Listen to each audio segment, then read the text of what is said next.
galera, bom dia, boa tarde, boa noite, boa madrugada. Meu nome é Sidney Martins, sou professor de língua portuguesa aqui do LAC Concursos, o maior site de videoaulas do Brasil, e agora em parceria com o CID Concursos, o maior site das Américas. Então venha comigo.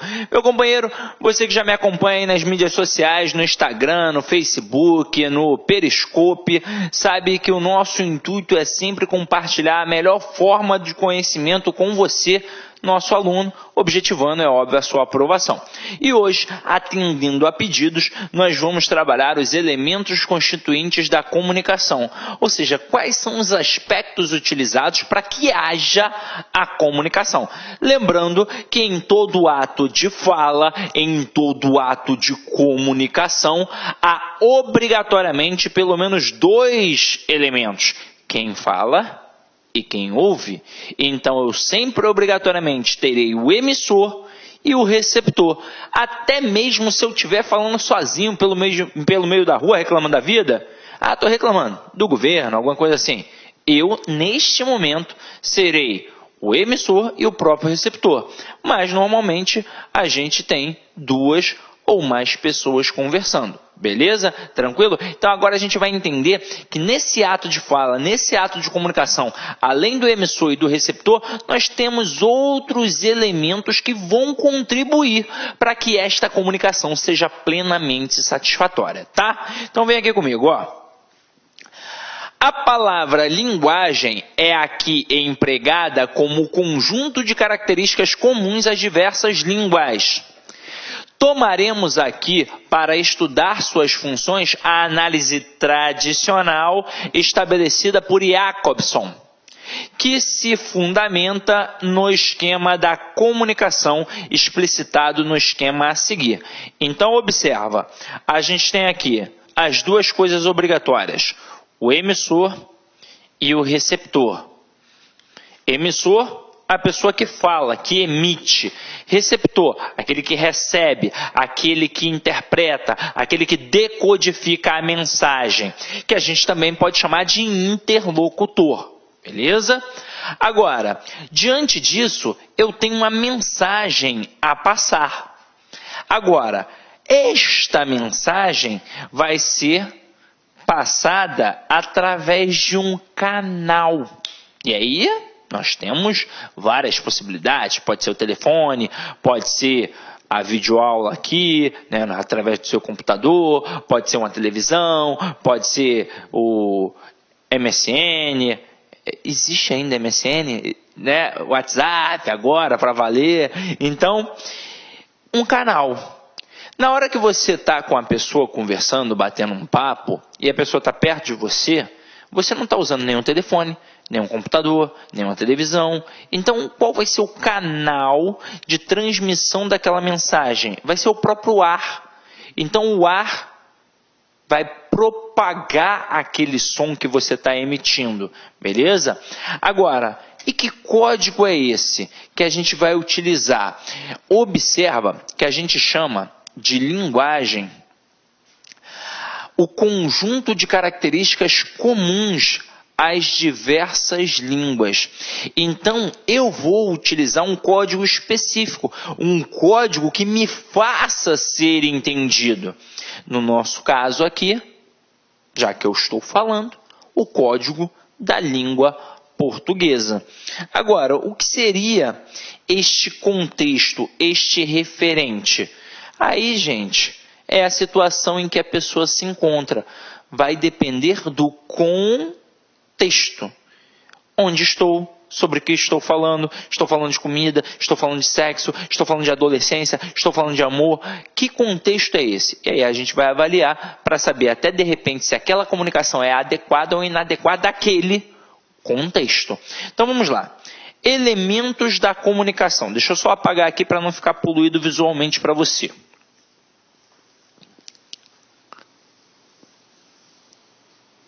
Então, aqui estão os elementos constituintes da comunicação, meus companheiros. O emissor, o receptor, a mensagem, o código, o referente e o canal. Então, o emissor, como eu já mencionei, é aquele que emite, é aquele que codifica a mensagem. Receptor é aquele que recebe, é aquele que decodifica a mensagem, que interpreta.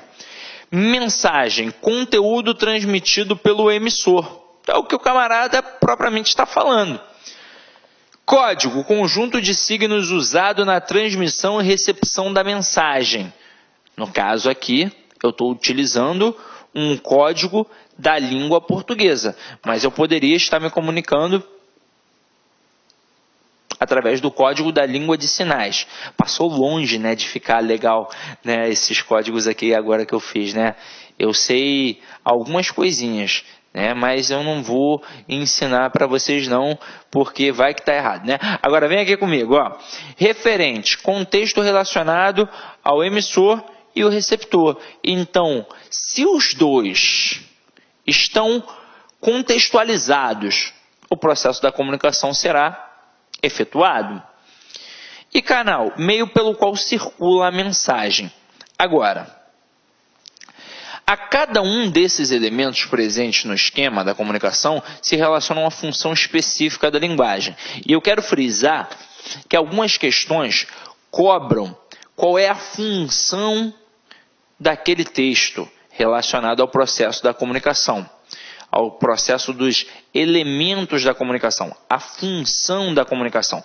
Quando, por exemplo, a gente fala que nós aqui temos os elementos constituintes da comunicação, é porque, na verdade, nós estamos trabalhando a função da linguagem. Para que serve? Quais são os elementos? Como é que eles vão se relacionar? Às vezes o camarada cobra, só que você tem de entender que às vezes tem mais de um. Agora, um vai ser o predominante. Beleza? Assim como quando você trabalha uma questão de tipologia textual. Às vezes, no mesmo texto tem o processo narrativo, descritivo e dissertativo, mas há um que predomina. Então o camarada pode te perguntar o predominante do texto em geral, ou então ele pode te perguntar especificamente num fragmento. E aí você tem que ficar esperto. Aquele fragmento ali está falando sobre isso, e não em relação à totalidade. Agora, a totalidade claramente trabalha sobre esse aspecto. Entenderam o que eu quis falar? Vamos logo para a prática para a gente poder entender melhor. Então aqui, ó, a função emotiva ou expressiva, centralizada no emissor, numa expressão pessoal sobre o que é enunciado. Suas marcas típicas no discurso são a presença da primeira pessoa, pronomes pessoais, verbos e pronomes possessivos, exclamações, interjeições e modalizações. Na verdade, para você entender isso muito bem, você já deve ter até estudado na escola o eu poético, o eu emotivo. Gente, falei de função emotiva, eu centrei no indivíduo, eu centrei no eu. Então, o processo principal para a aparição no seu texto é o da primeira pessoa. Quando a gente pensa aqui nos pronomes pessoais, vão se relacionar à primeira pessoa. Os próprios verbos, à primeira pessoa.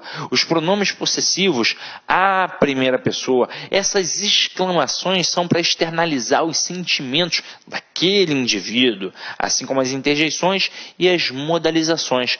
Então, tudo, o foco é o eu. Então, o camarada vai sempre colocar em primeira pessoa, tá? Agora, a função conativa ou apelativa é centralizada no receptor. Então, observa aqui que a função emotiva ela é centralizada no emissor. Ou seja, o camarada que está falando. Então, é por isso, eu. Aí a gente pega até no egocentrismo. Eu vou falar sempre de mim. Eu. Agora, função conativa ou apelativa, a gente vai centralizar no receptor. Aí é óbvio que se eu estou centralizando no outro, eu busco um convencimento. Então a finalidade é de obter da pessoa a quem se dirige o texto um comportamento adequado ao que lhe é dito. Suas marcas linguísticas são a presença da segunda pessoa, pronomes pessoais, possessivos e verbos, o imperativo e o vocativo. E agora eu quero que você pegue isso daqui legal. Principalmente o imperativo e o vocativo. Porque se ela se dirige a você, que é o interlocutor, o receptor, e eu espero que você tenha um comportamento adequado diante daquilo que eu falo, Na verdade, esse comportamento adequado é um comportamento de persuasão. Eu estou tentando te convencer a fazer alguma coisa. E por que nós temos a marca do imperativo e do vocativo? Esse tipo de função está muito presente nos textos de propagandas. Por isso que ele é um texto conativo ou apelativo, porque ele apela para que você realize alguma coisa. Por exemplo, está lá o slogan da Coca-Cola, beba Coca-Cola. E aí observa que eu trabalhei o verbo o quê? No imperativo. Compre batom. E aí, dependendo se o camarada quer direcionar para um público-alvo, ele vai ter de usar o vocativo. Então, por exemplo, o camarada vai vender Bombril. Ele vai lançar o vocativo para a menina de 15 anos, para a menina de 18 anos que está curtindo a balada, não quer lavar uma louça, não quer saber de nada? É óbvio que não. Ele vai direcionar para a dona de casa. Então você, dona de casa, que quer lavar a sua louça, que não sei o quê, aí ele trabalha assim. Se ele está vendendo cerveja, e aí observa como é interessante o comercial da cerveja. É óbvio que se eu bebo um monte de cerveja, mas muita cerveja, eu vou ficar como? Gordinho, barrigudinho, não é verdade? Aquela barriguinha saliente de cerveja. Mas eles colocam quem para fazer o comercial de cerveja? A Verão, né? A Aline Riscado, bonitona, toda sarada. Você acha que a Aline Riscado ficou bonitona daquele jeito bebendo cerveja? É óbvio que não.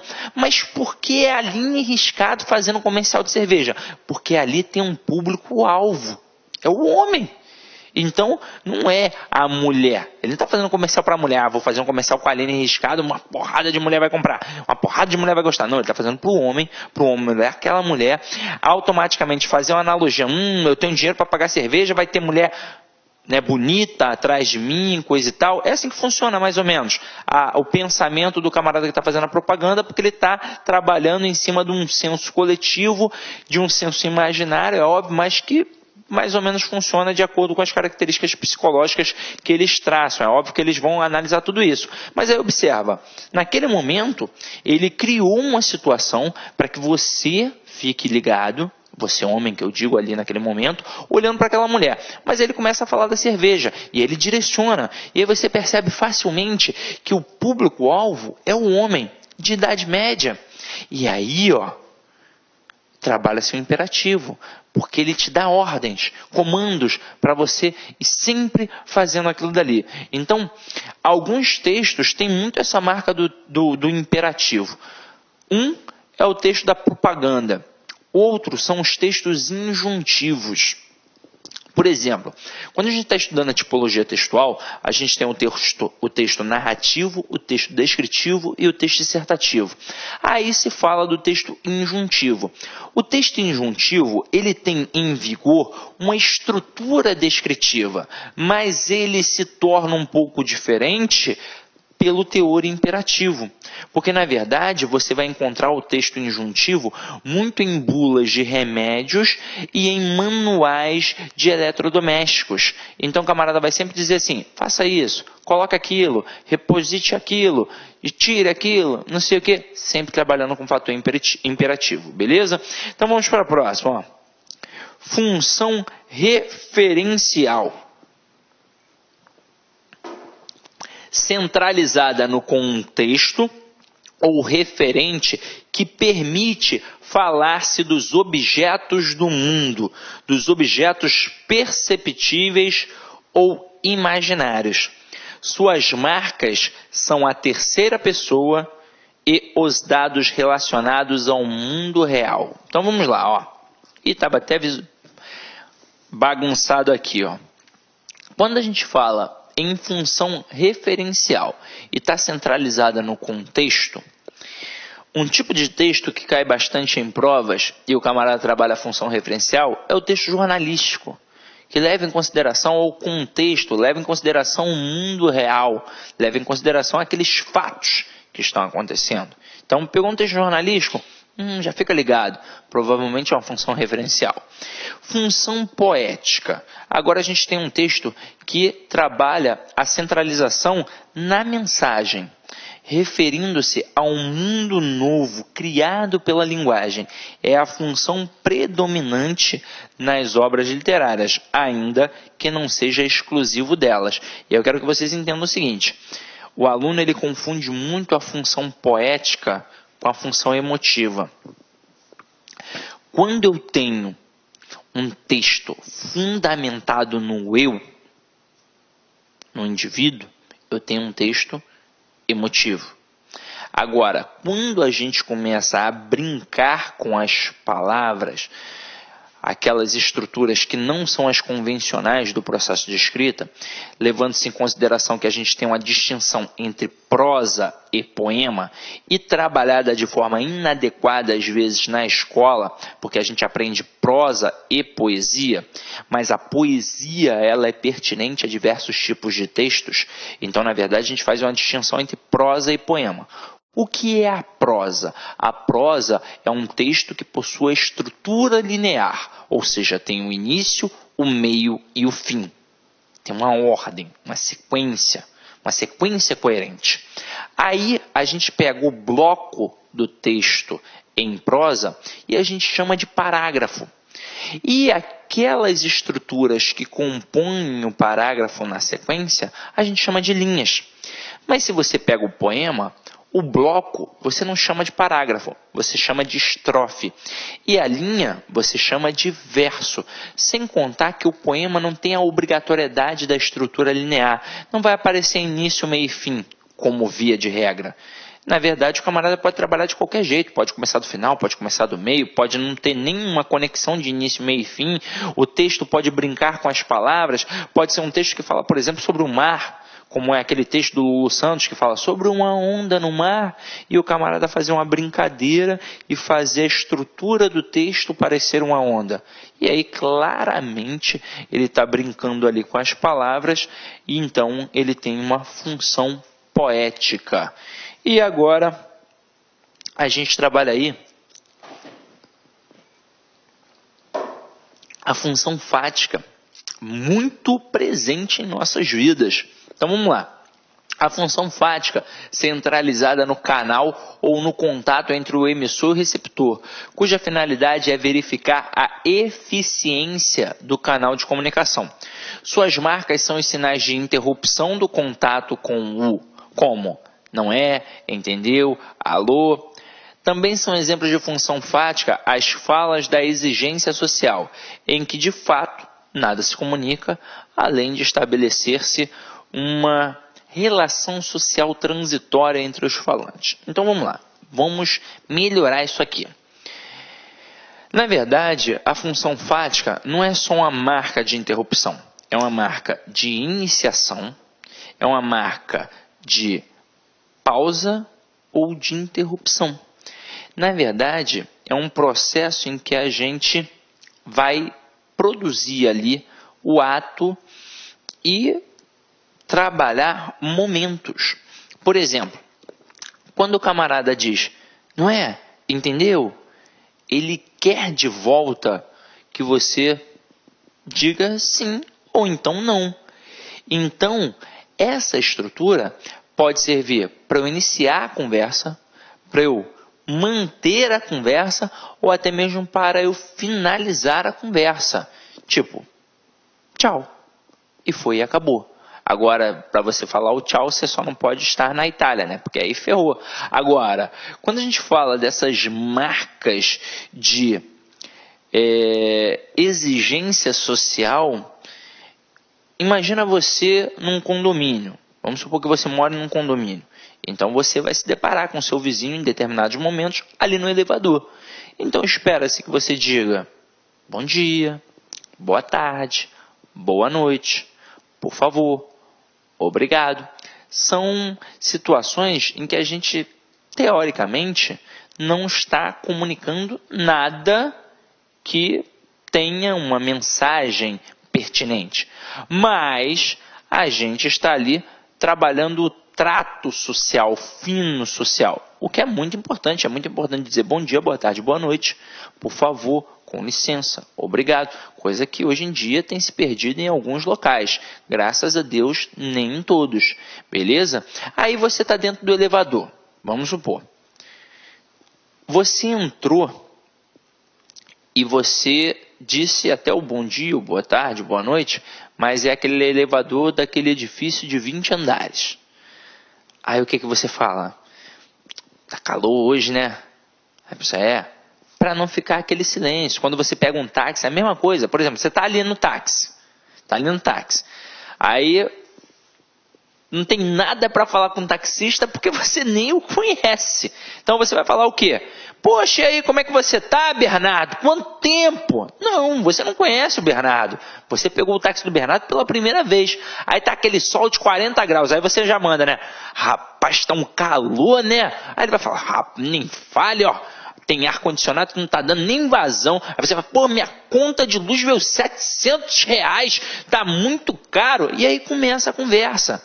Ou seja, do nada. Então você escolhe um assunto e vai. Geralmente o tempo, né? A gente fala logo do tempo. Ih, vai chover. Ih, tá calor. Então isso daí é um processo de função fática. Porque não é só a interrupção. É também o processo para dar início ou manter ou dar a interrupção, a finalização da conversa e todo o trato social que a gente trabalha. Como bom dia, boa tarde, boa noite, que eu já mencionei, beleza?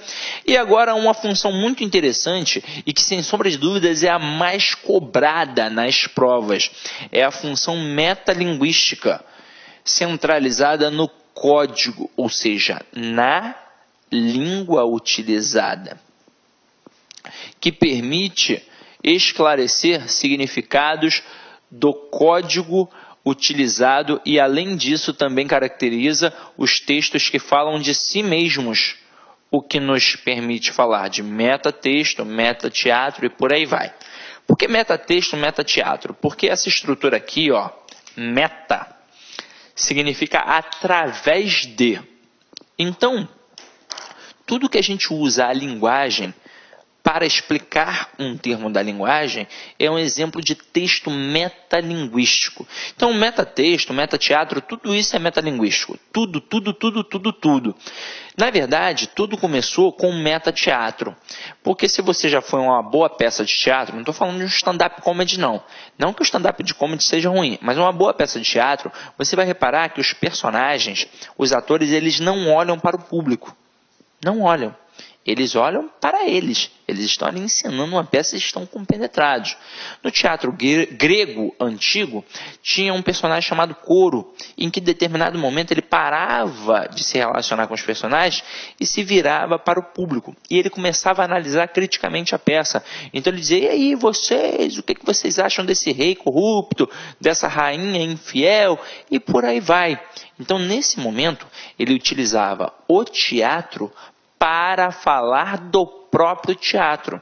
Então foi o primeiro exemplo de estrutura metalinguística que nós tivemos.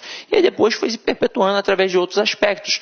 Metapoesia, metacinema e por aí vai. Eu vou dar dois exemplos para vocês muito interessantes. Um é o dicionário. O dicionário ele é todo metalinguístico. Então você pega ali cadeira, ele vai te dizer que é um substantivo feminino, composto de acento, 4 hastes, encostos e por aí vai. Ou seja, ele vai usar a língua portuguesa para explicar um termo da própria língua portuguesa. E por aí vai. Beleza? Agora, um exemplo mais perto de você. O video show, que hoje em dia passa aí com a Mônica Iose e com o Otaviano Costa. Beleza? Então, Mônica Iose, Otaviano Costa, né? Se bem que a Mônica Iose está metendo o pé para fazer novela, mas depois volta de novo. Então, olha só. Você tem ali, hoje, talvez você não perceba a função do video show, mas sempre foi muito clara e agora você vai começar a analisar com mais tranquilidade. E aí vai falar, realmente é isso. O que é o video show? O video show é um programa de televisão que serve para falar dos outros programas de televisão. Então, é a televisão usando a própria televisão para explicá-la. Ou seja, para explicar a si própria. Então, ali a gente tem um exemplo vivo de metalinguagem. Tranquilo? Beleza? Foi? Show? Agora, muitos textos poéticos eles são exemplos de textos metalinguísticos também. Então, às vezes, você vai lá, vê uma poesia e você fala, ele está centralizado na função poética. Só que aí, o que o camarada está trabalhando ali? Ele está ensinando a fazer uma poesia. Porque isso aconteceu muito com os poetas. Os poetas esgotaram todas as fontes de temas. Então o camarada já tinha falado do amor, já tinha falado da morte, já tinha falado da paixão, já tinha falado do sofrimento, da política, da religião. Então os exemplos já tinham se esgotado. E aí o que o camarada começou a fazer? Então eu vou falar sobre a própria poesia, sobre o próprio fazer poético. Então nesse momento o exemplo é calcado na metalinguagem, beleza? Então vamos lá, ó.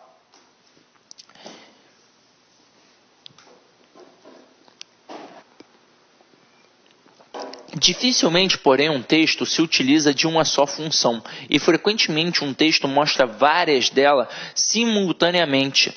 Assim, por exemplo, no slogan eleitoral, é Lula de novo, podemos encontrar uma função referencial.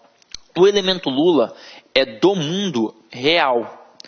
Uma função emotiva, o que é expressado pela exclamação ao final da frase. E uma função conativa, já que seu interesse é converter o eleitor a repetir o voto em Lula. Lembrando, isso aqui foi uma estrutura que eu peguei. Eu não disse que eu quero votar no Lula não, tá? Pelo amor de Deus, hein? Senão daqui a pouco eu vou receber uma ovada aí no meio da rua. Então vem aqui comigo, ó.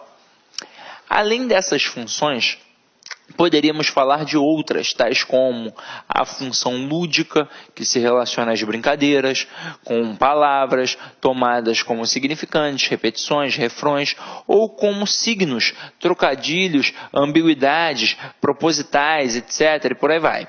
Mas, pela presença marcante da classificação de Jacobson, é nela que nos apoiaremos nos exercícios a seguir. Então vamos lá. É óbvio que toda prova que visa trabalhar uma estrutura tradicional da língua, ela vai se fundamentar nesse pensamento aqui do Jacobson. Mas você tem de ficar ligado que se você perceber um certo tipo de brincadeira naquele texto, pode ser que aquele avaliador esteja trabalhando uma função lúdica, o que a gente comumente trabalha com crianças, beleza? Tranquilo? Então a ludicidade, o jogo, aquilo dali, ó, aquela brincadeira, aquele jogo é para chamar a atenção daquela criança. Então se o alvo for uma criança, de repente, pode ser que aquele avaliador esteja trabalhando a função lúdica, tá? Então vem aqui comigo, vamos fazer a nossa primeira questão. Leia com atenção o seguinte texto e a seguir marque a alternativa que melhor identifica as funções da linguagem que nele ocorrem. Navegar os menus. Então vamos lá, ó. O camarada aqui está falando que vai navegar os menus. Ou seja, vai tentar entender algum tipo de menu. O menu é uma lista das seleções disponíveis. Tá aqui, ó, observa que ele está explicando o que é menu. Este celular possui 9 menus principais. Cada um contém vários submenus que lhe permitem usar a agenda, trocar o tom de toque e assim por diante. Então aqui agora ele está passando para que serve o celular. Está dizendo que tem 9 menus principais e como funcionam, né? Para que serve cada menu desse. Aí depois ele diz assim, use os menus e submenus de duas maneiras. Então aqui observa, use os menus e submenus de duas maneiras. Então ele já está dando uma ordem. Então está trabalhando uma função, né, que a gente já sabe qual é. Então vamos lá. Aqui ele trabalhou com um modo imperativo. E depois ele coloca assim, percorra a lista ou use atalhos. Então, percorra a lista ou use atalhos. Ele está aqui agora buscando, mais uma vez, através do imperativo, o convencimento de alguma coisa. Ou seja, ele quer que você tenha um comportamento diante daquilo. Então vamos lá. Aqui ele coloca as sequências. Então, a nossa resposta, eu já até assinalei aqui, é a letra E, porque ele vai trabalhar a metalinguagem, o referencial e a conativa. E vamos entender o porquê. Observa que aqui nesse primeiro momento, ele diz que o menu é uma lista das seleções disponíveis. Então, ele está dizendo o que é menu, através da língua portuguesa. Então, o que é menu? É uma lista das seleções disponíveis. É como se você estivesse lá no dicionário lendo o que é menu. Aí depois, o que ele faz? Ele vai se basear aqui para mostrar o referente, ou seja, para dar uma informação.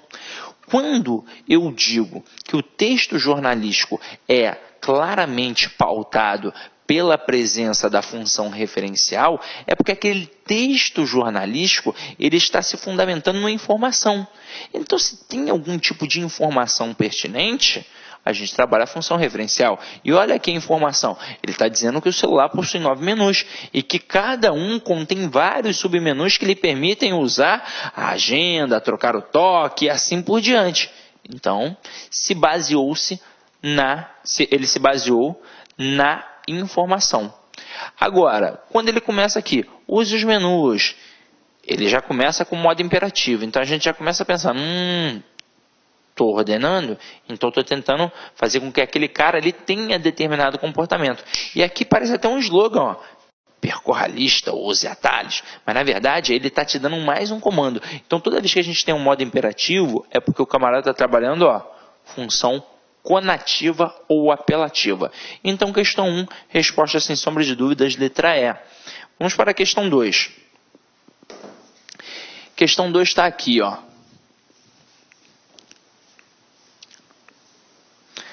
Assinale o item que identifica a função da linguagem predominante no seguinte trecho.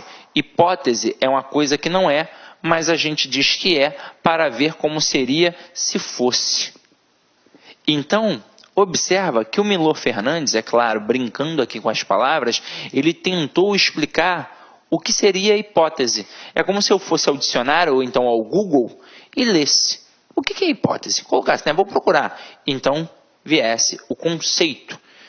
É uma coisa que não é, mas a gente diz que é para ver como seria se fosse. Porque realmente não é. Mas a gente quer saber para ter uma noção. Então aqui o Milor utilizou, sem sombra de dúvidas, um exemplo de metalinguagem. Porque ele utilizou a linguagem para explicar um termo da própria linguagem. E agora, para a gente finalizar, observem o seguinte texto. Como na questão anterior, assinale o item que identifica a função da linguagem predominante no seguinte texto. A lâmpada de tungstênio é a mais comum de todas. É constituída de um globo de vidro transparente ou opaco soldado a um soquete de latão. Dentro dele, uma haste também de vidro sustenta uma armação de arame com um filamento fio dobrado em zigue-zague de tungstênio. Quando a eletricidade passa através do filamento, ele esquenta e fica tão aquecido que passa do vermelho ao branco. Isto é chamado incandescência, e com esta luz assim produzida podemos ler, escrever e trabalhar. E aí você observa que ele veio aqui para falar da lâmpada, mas ele falou da função da lâmpada e ele começou a mostrar como é que essa lâmpada se demonstra através de sua função. Então aqui, ó, a lâmpada de tungstênio é a mais comum, é constituída, ou seja, ele começou a mostrar o que tem nessa lâmpada. Ou seja, é uma informação para a gente saber, opa, essa lâmpada vale a pena, eu quero comprá-la. Ou então, não é do meu feitio, não faz a minha faceta, não quero. Então aqui, quando o camarada disse tudo sobre a lâmpada, ele não ficou explicando, a lâmpada é um negócio que a gente acende e pronto e mostra uma luz. Ele foi mostrar tudo. Ele passou a informação detalhada. Então, se ele passou a informação detalhada, ele está centralizando o seu texto aqui no contexto. Ou seja, tem uma informação. Então aqui, com certeza, é a função referencial. Até mesmo porque aqui não tem o canal, aqui o camarada... Aliás, tem um canal, né? É o slide que a gente está usando aqui e que você está vendo através do seu computador. Então, isso seria a função fática. Mas com a nativa, não estou buscando fazer com que ninguém faça alguma coisa. Metalinguagem, não estou aqui o tempo todo, na verdade, explicando o que é a lâmpada. Eu estou dizendo funções que a lâmpada pode ter. E emotiva eu não centralizei no eu, né? Então não tem como. Então a resposta é com certeza a letra A. E para finalizar aí, como hábito, às vezes eu esqueço, mas na maioria das vezes eu sempre coloco uma mensagem, galera, ó. Lute com determinação, abrace a vida com paixão, perca com classe e vença com ousadia. Porque o mundo pertence a quem se atreve e a vida é muito para ser insignificante. Charlie Chaplin. O cara, tá? E aí eu queria dizer o seguinte, gente. Todo mundo cansa. Eu hoje, por exemplo, estou gravando aqui a aula, já é minha segunda aula, e eu hoje estou cansado. E provavelmente você, nessa batida de concurseiro, também esteja cansado. Mas ainda assim, a gente tem de se atrever a fazer determinada coisa porque é de suma importância. Ou seja, eu tinha de vir aqui. Tinha de vir aqui para gravar essa aula para você. Assim como você está sentado aí agora, ou em pé, não sei, estudando, porque você tem de fazer. Agora, o mais importante é a questão do atrevimento para o bem. Então, eu vejo alguns candidatos falando assim para mim: Sidney, eu não vou fazer determinado concurso porque tem poucas vagas. Isso é um absurdo. Sabe por quê? Primeiro que aquele número de vagas não é um número de vagas real. É o que a banca fez para poder, né, não a banca, mas a instituição se comprometer com o Ministério Público, porque eles são obrigados a chamar aquilo dali que está no edital. A gente sabe, quem faz prova para concurso público, que o número de vagas é maior. E, se não for, paciência, porque há diversas provas. E eu não posso deixar de fazer uma que eu tenho o desejo de, né, passar e trabalhar com aquilo ali, somente porque tem poucas vagas. Ah, tem só 10 vagas. E daí, quem disse que aquela vaga ali não é a sua? Então você tem de se atrever, você tem que cair para dentro. Agora, é claro, tem de estudar.